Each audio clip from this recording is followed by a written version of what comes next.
آمدی ایدی قربان مبارک دوستان عزیز. اگر شرایط دارید پس قربانی کنید. یعنی که قربانی کی میکند؟ آنی که پولش از 24,000 سامان زیاد است حساب کردم و حتی تمام مال حساب می شود. خانه دارید خوابیده است، گلیم دارید خوابیده است، هر چی که گرفته مانده خوابیده است، استفاده نمیبرید، همون هم حساب می شود.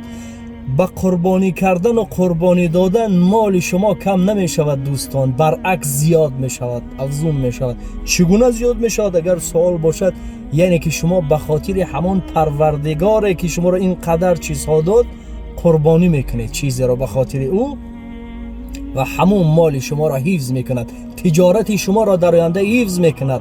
اگر داشته باشید و نکنید، مقصد چی از این؟ قربانی میکنید، کم بغل ها را گوشت میدید. اگر شرایط دارید قربانی کنید. خدا نگهبان شما. لا اله الا الله، لا اله